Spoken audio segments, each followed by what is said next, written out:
Hello, welcome back to another Poolside Chat presented by InyoPools.com. I'm Rob. And I am Matthew. Despite the letter writing campaign, the question goes as such. Do I need to drain the water to install a new light fixture in my in-ground pool? Rob? All right, we get this question a lot. I guess the concern would be that they're worried about water getting into the conduit, and then water with electricity normally isn't good. Yeah, I'd say most times. Most times, I would say, yeah. But the cable on that light fixture is sealed, and there always tends to be water inside that conduit. Even if you do drain, water gets into that conduit. But like I said, the cable is sealed, and it runs all the way through the conduit, and it terminates above ground into a junction box. So water's not going to get into that electrical cord. And that's why they also recommend don't splice the cord, because then you risk water touching inside of the cable.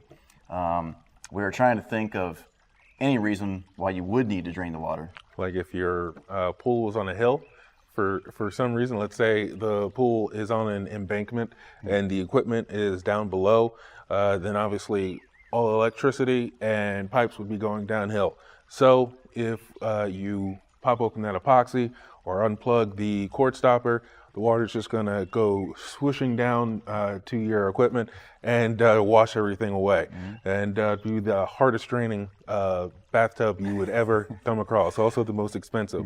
So outside of that occasion, that's the only one we could really come up with. Yeah, no, I mean, like the rule would normally be no, you don't have to drain the water, except for that rare instance. 98% of the time, you don't have to drain the water. Other 2%,